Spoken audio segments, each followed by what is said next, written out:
Wife ruined our 33 years of marriage for her fantasy. She thought I'd forgive her because our bond is too strong, and I can't live without her. 2 years later. My wife and I had been married for 33 years. I was 55, and she was the same age. We had built a life together, 2 children, 2 grandchildren, and a home filled with love and memories. For over 3 decades, we had been each other's rock, each other's everything. But 3 days ago, everything changed. The life we had built together crumbled in an instant, and I was left grappling with a pain I never thought I'd have to endure. Let me take you back to where it all began. We met in the 1980s at a nightclub where I worked as a bouncer. She was beautiful, confident, and full of life. I was drawn to her immediately. We went on our first date soon after, and just 2 months later, we moved in together. It was a whirlwind romance, but it felt right. 2 years after that, we got married. Our wedding day was one of the happiest days of my life. I remember looking into her eyes and thinking, this is it. This is the woman I'm going to spend the rest of my life with. And for a long time, that's exactly what we did. We built a life together, working, raising our children, and creating a home filled with love and laughter. But like any marriage, we had our struggles. Over the years, I went from having a very active job to a more sedentary one. I gained a lot of weight, and it started to affect our intimacy. At one point, it got so bad that I couldn't even finish being intimate with my wife without having an asthma attack. It was embarrassing and frustrating for both of us. We tried different things to spice up our sex life, but nothing seemed to work. For 20 years, we struggled with what felt like a dead bedroom. But through it all, we remained committed to each other. Infidelity was a red line for Yuson we never crossed. I had been cheated on in a previous relationship, and my wife knew how much it had hurt me. We loved each other deeply, and we believed we would grow old together. Even after 33 years of marriage, my love for her only grew stronger with each passing year. I admired her strength, her kindness, and the way she cared for our family. She was my best friend, my partner, and the person I trusted most in the world. But 3 days ago, that trust was shattered. Let me back up a little. A few years ago, I made a decision to lose weight. It wasn't just about looking better, it was about being healthier, being there for my grandchildren, and rekindling the intimacy in our marriage. Over the course of 2 years, I lost 176 pounds. I even had a tummy tuck to remove the excess skin. I know it might sound vain, but it was something I needed to do for myself and for us. And it worked. For the last 2 years, our sex life had been better than ever. We were intimate 3 or 4 times a week, and my wife seemed to enjoy every moment. I could tell by her reactions her body didn't lie. We were in a good place. She often told me she was still in love with me, and I felt the same way about her. But then, 3 days ago, everything changed. I had just finished work and was heading home when my wife called me. She was crying, and I could tell something was wrong. She asked if my sister-in-law had spoken to me. I said no, and asked her what was going on.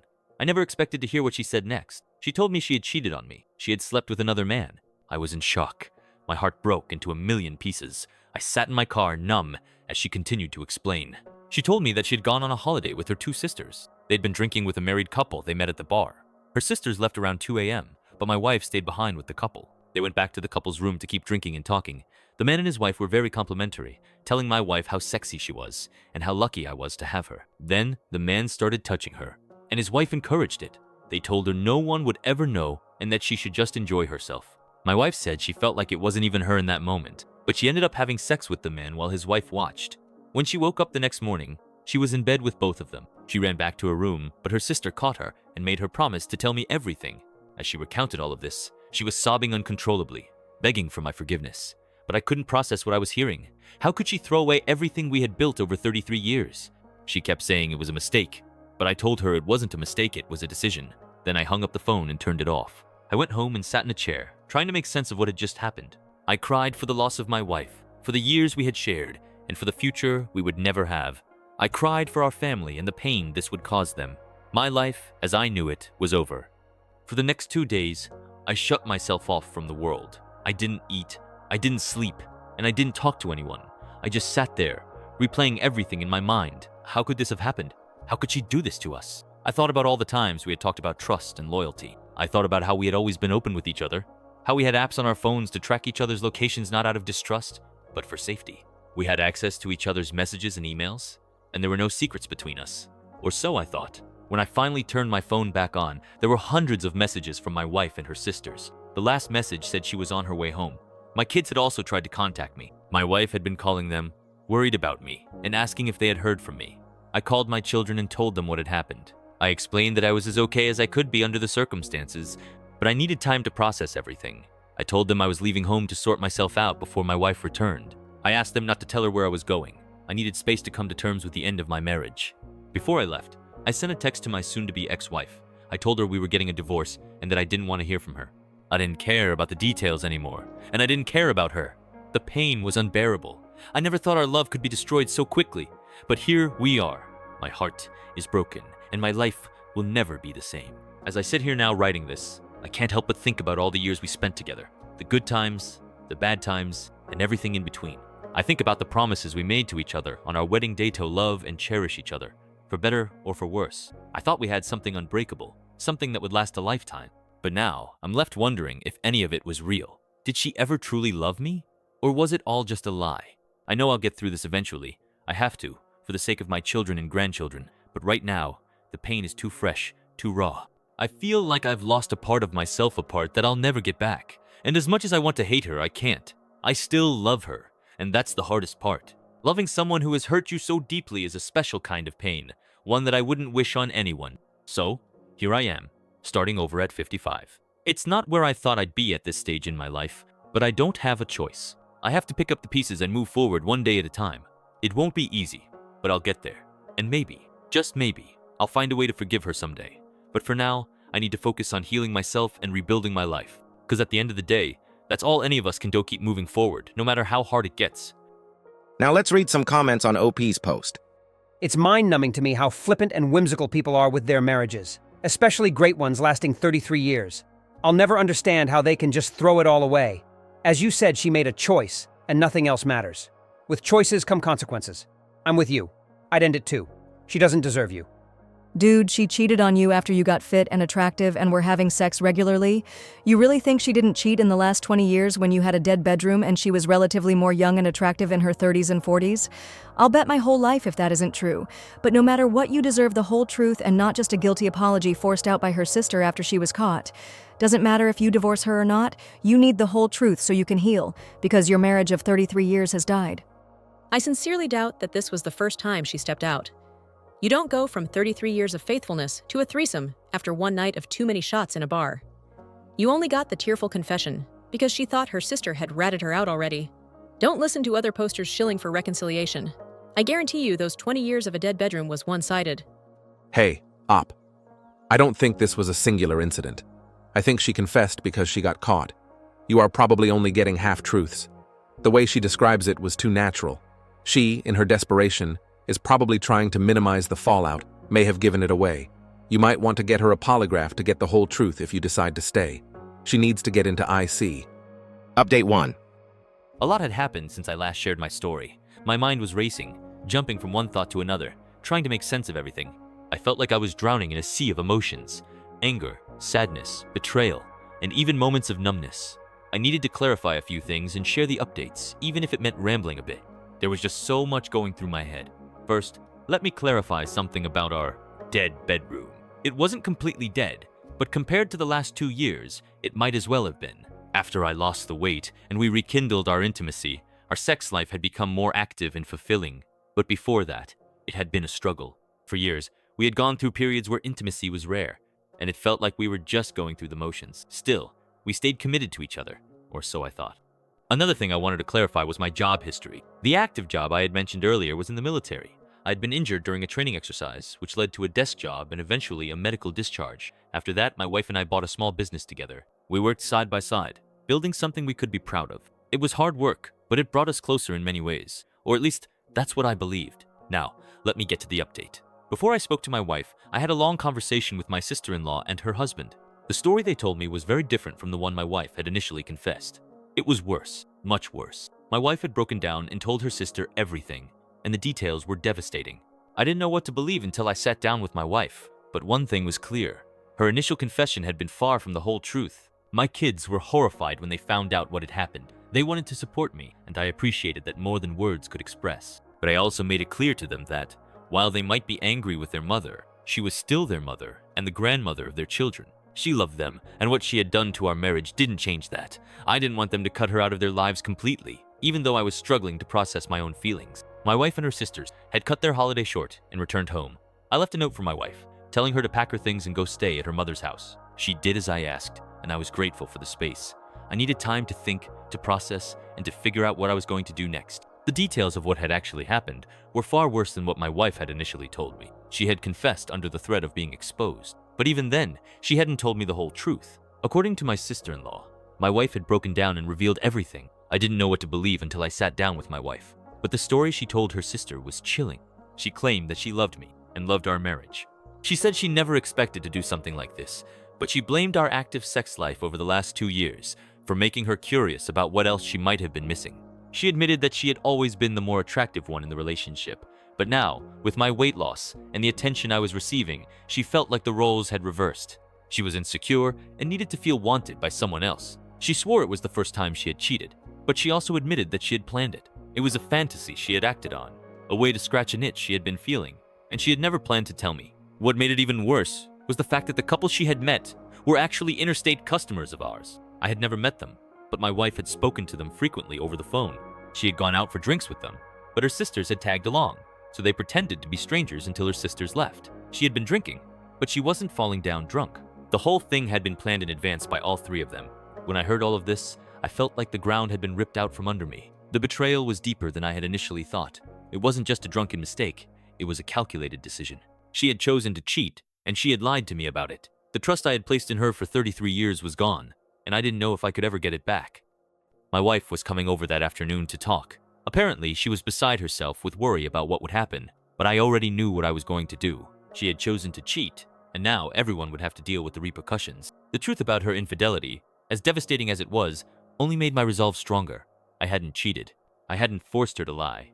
Her feelings of guilt and fear were her own doing, and I didn't care how miserable she was. She had made her choice, and now we would all have to live with the consequences. As I waited for her to arrive, I thought about everything we had been through together, the good times, the bad times, and everything in between. I thought about the promises we had made to each other on our wedding day, to love and cherish each other, for better or for worse. I had believed in those promises with all my heart, but now they felt like a lie. When she finally arrived, I could see the pain and regret in her eyes. She looked like a completely different person from the woman I had married. We sat down, and she started to talk. She apologized over and over again, but the words felt hollow. She told me she loved me and that she never meant to hurt me, but I couldn't bring myself to believe her. The trust was gone, and without trust, there was no foundation for our marriage. I told her that we were over. I didn't yell or scream. I just stated it as a fact. She had made her choice, and now we would have to navigate our changed lives. It wasn't going to be easy, but it was the only way forward. I didn't know what the future held, but I knew one thing for sure. My life would never be the same. Update 2. First, I want to thank the 99% of people who showed me support during this incredibly difficult time. Your kindness and understanding have meant more to me than I can express. It's helped me feel less alone in this mess. To the small percentage who blamed me or tried to justify my wife's actions, I can only assume you have your own issues to work through. Good luck with that. This post is going to be long because once I started typing, I couldn't stop. Putting my thoughts into words felt cathartic, like I was finally releasing some of the weight I've been carrying. This will be my last update for a while. For those who are interested in how things unfold, I'll post again in a few months to let you know where life has taken me. But for now, here's what happened. Yesterday, I had the talk with my wife. It was the conversation I had been dreading, but knew I needed to have.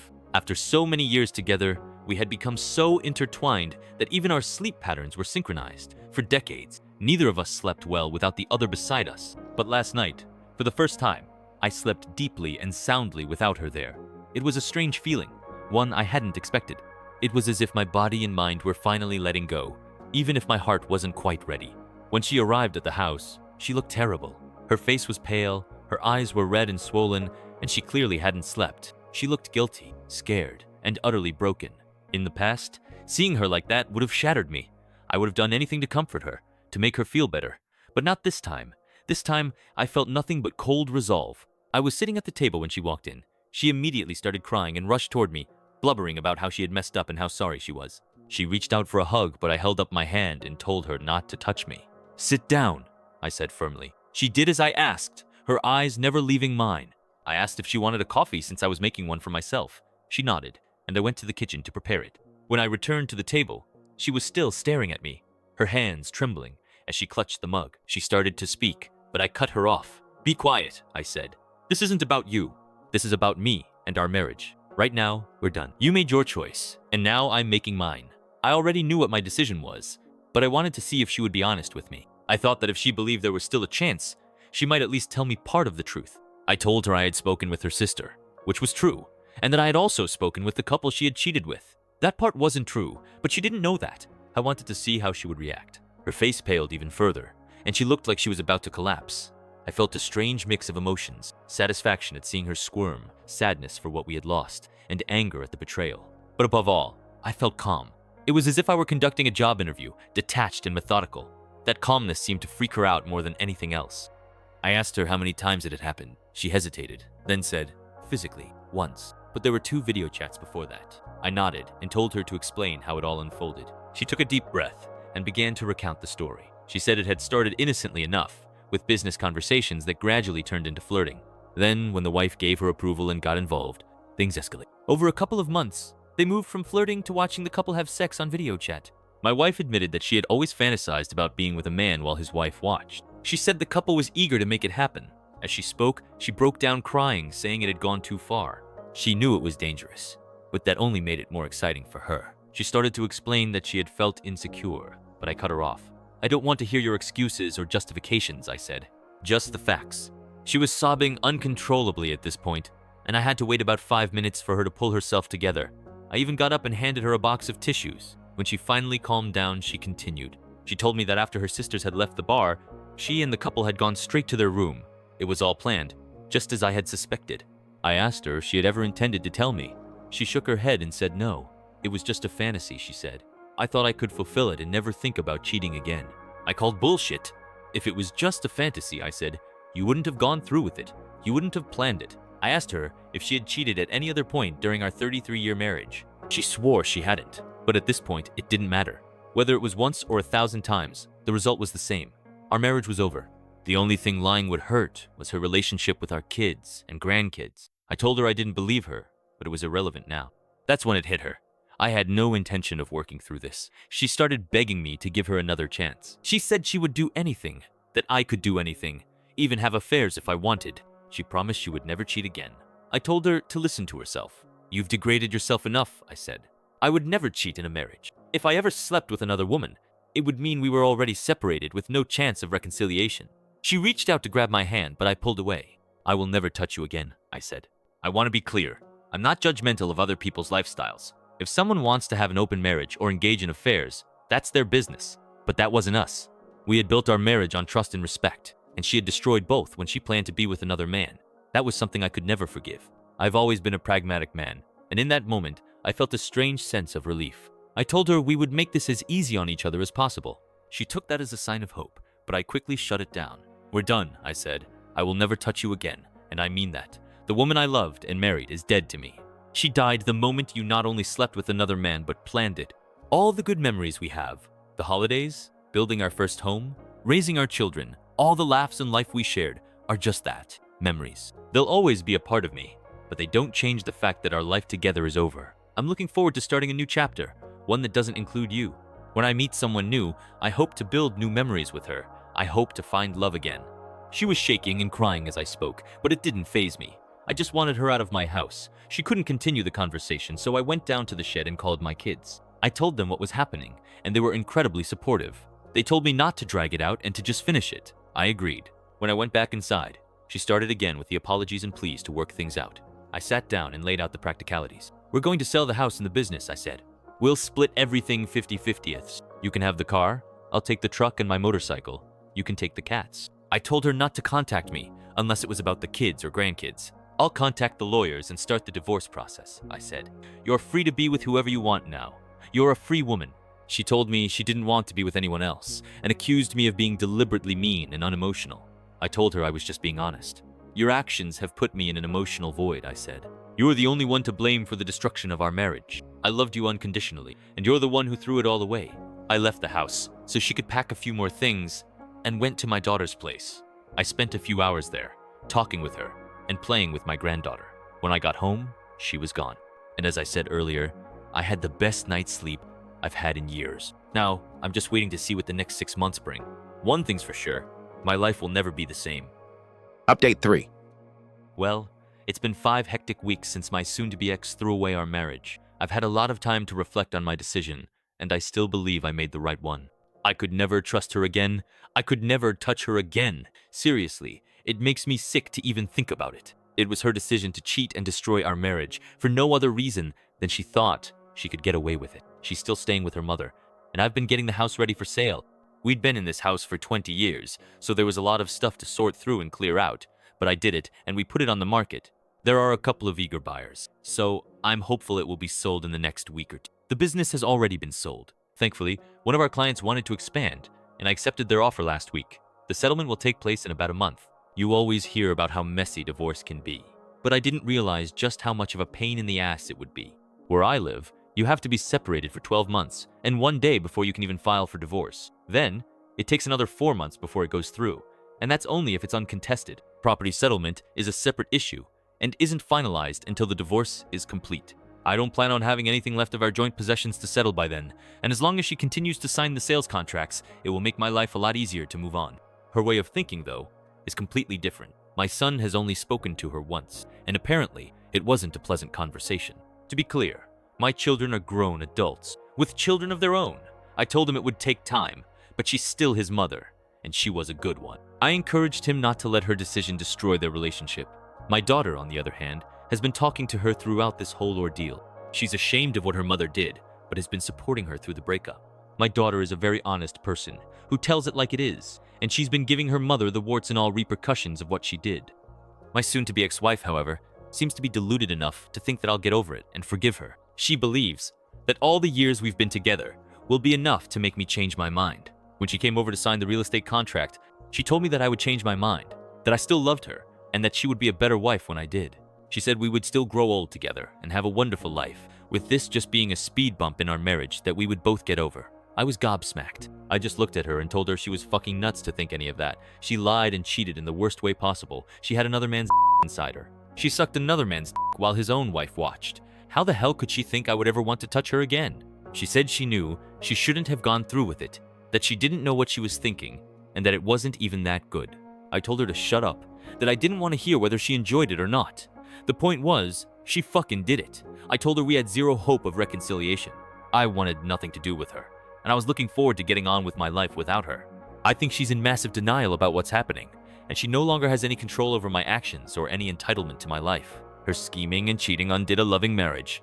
Her actions are why this is happening. She knew this before she did what she did, so she can't be so naive as to think it's not happening, because it is. The funny thing is, I've been getting a fair amount of attention from other women lately. I'm certainly not interested in having anything to do with women at this time, but it's nice to know that when I am ready, I'll have plenty of options. My soon-to-be ex even got angry that women we know have been coming over to visit me, bringing me dinner, and just talking, of course. She told me she wants me to get it out of my system, and that she'll be waiting.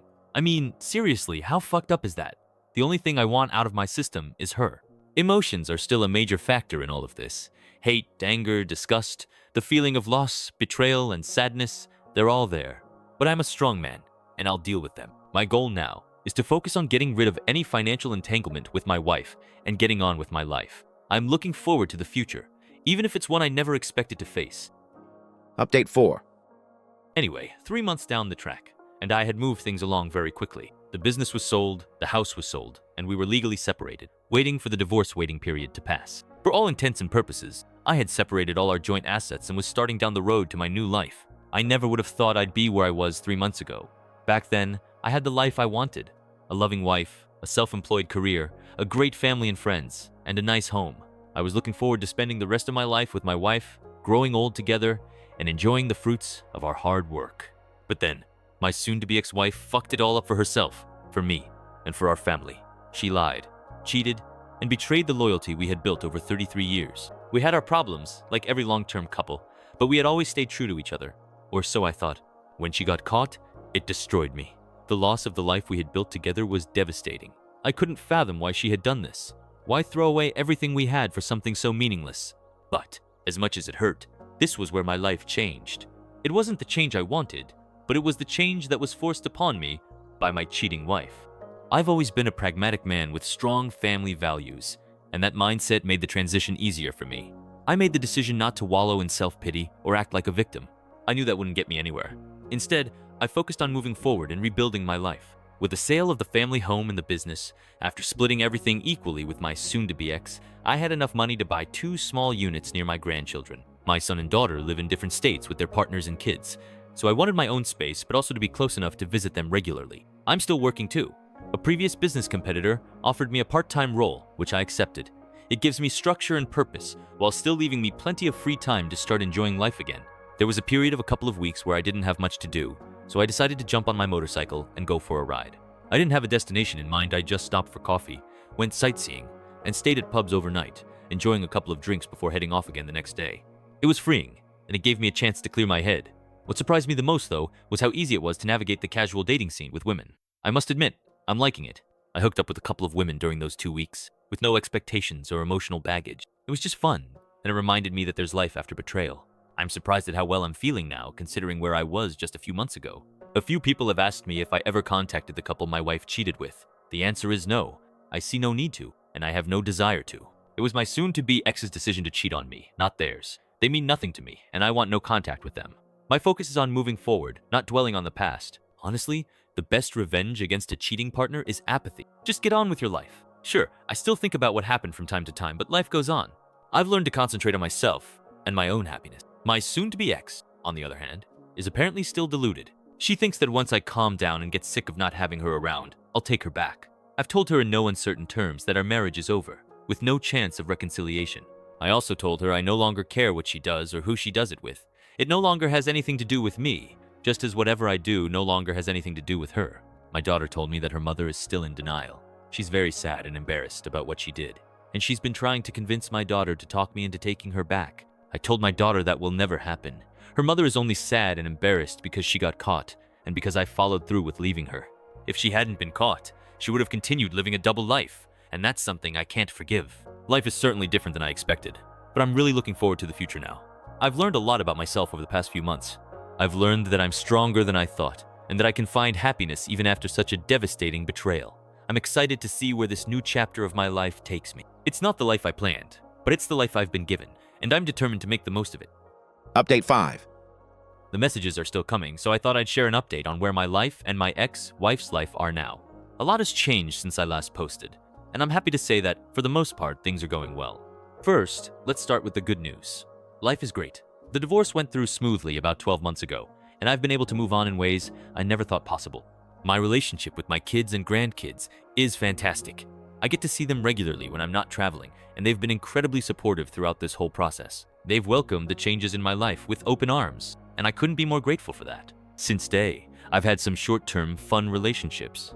They were exactly what I needed at the time, lighthearted, no strings attached, and a chance to rediscover myself. But now, I'm in a serious relationship with a beautiful woman who my kids absolutely adore. She's kind, respectful, and shares the same values and morals as I do. Our relationship is something I didn't even know was possible in my previous marriage. The connection we have is deep, and the intimacy is fantastic. She understands that I have trust issues, and she's patient with me as I work through them. Truthfully, I don't think those trust issues will ever completely go away, but I've learned to manage them, and she's been incredibly supportive. Now, let's talk about my ex-wife. Her life, from what I've heard, is a stark contrast to mine. She's become a toxic person, and it's clear that she's struggling to move on. She's had a few relationships since our divorce, but none of them have lasted very long. She's also tried to stalk me at times, convinced that we still had a chance of getting back together.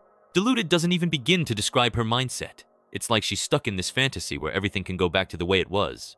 But that's never going to happen. Our son has essentially cut her out of his life. There was an incident where she brought her boyfriend at the time over to his place for dinner, and the guy turned out to be an absolute pig. My son described him as a slimy old man, and his behavior was so inappropriate that he was asked to leave. It's sad to see, but it's also not my problem. My daughter has told me that my ex-wife's choice of men is very self-destructive, and she believes my ex is punishing herself for what she did. Honestly, I couldn't care less. Not my monkeys, not my circus, as they say. She's reaped what she's sown, and while there's a small part of me that feels a little sorry for her, there's also a part of me that's relieved I don't care anymore. The anger, the sadness, the heartache's all in the past. I've moved on, and I'm in a better place now than I've been in a very long time. To anyone out there who's going through this kind of life-changing betrayal, I want you to know that there is light at the end of the tunnel. It's not easy, and it takes time, but you can come out stronger on the other side. Stay true to yourself, don't let anyone walk all over you, and don't be a doormat. You deserve better, and you'll find it if you keep moving forward. Much love to everyone. Thanks for the support, and I'll check in again down the road. Update 6. So, what happened in the last 7 months that brought me back? Well, a lot. 5 months ago, I got engaged to Sarah. The whole family was happy and supportive, and we planned to get married later this year. It felt like life was finally falling into place after everything I'd been through. But then something happened that shook us all. About a week after we announced our engagement, my daughter came over to visit Sarah and me. I could tell right away that something was wrong. She looked upset, and as soon as she walked in, she hugged us tightly. Sarah and I sat her down and asked what was going on. She took a deep breath and told us that my ex-wife, her mother, had overdosed on sleeping pills and passed away 2 nights earlier. She was crying as she told us, and Sarah and I just sat there in shock. It was a lot to process. My daughter had always stayed in contact with her mother. She never took her side or condoned what she had done, but she was still her mother. My daughter told us that the last time she had spoken to her, my ex had said she felt like she had lost everything she loved because of her own decisions. She was struggling to go on, and my daughter had tried to comfort her as best as she could. My first priority has always been my kids and grandkids, and that hasn't changed. But I'll admit, I've been struggling to understand my own emotions. What my ex did was unforgivable to me, and I had moved on to build a great life without her. But hearing that she had spiraled into depression and self-destruction was hard to process. The most disturbing emotions I've felt are relief and guilt. Relief, because the constant tension and toxicity she brought into my life are finally over. Guilt, because I can't help but wonder if there was something more I could have done to help her, even though I know it wasn't my responsibility. I feel sadness and loss, not just for my family, but for her too. Despite everything, she was once a big part of my life, and it's hard to see someone you once loved end up like that. We attended the funeral, and I was surprised by how her side of the family treated Sarah and me. They showed nothing but love and kindness toward us, which was unexpected but deeply appreciated. It was a somber day, but it also felt like a chance to close a chapter that had been left hanging for far too long. It's been a few months now, and life has gone on. Sarah and I are still planning our wedding, and my relationship with my kids and grandkids is as strong as ever. But I do find myself reflecting on what might have been if my ex hadn't gone through with her fantasy. What if she had chosen to stay loyal? What if she had sought help, instead of letting her guilt and shame consume her? I know it's pointless to dwell on what ifs, but it's hard not to wonder. At the end of the day, though, I've learned that life is unpredictable. You can't control the choices other people make, but you can control how you respond to them. I've chosen to focus on the people who love and respect me, and to build a future filled with happiness and love. My ex's choices led her down a dark path, but I've chosen a different one. And for that, I'm grateful. If you've faced the pain of infidelity, I want you to know this. Your life is not over. Betrayal can feel like the end of everything, but it's also the beginning of a new chapter, one where you get to choose yourself. I've been where you are, and I know how heavy the hurt can feel, but I also know that healing is possible. You are stronger than you think, and your worth is not defined by someone else's actions. Life after betrayal can be beautiful. It's not easy, and it takes time, but it's worth it. Surround yourself with people who love and respect you, and don't be afraid to seek help when you need it. You deserve happiness, and it's out there waiting for you. Keep moving forward, one step at a time. The best is yet to come.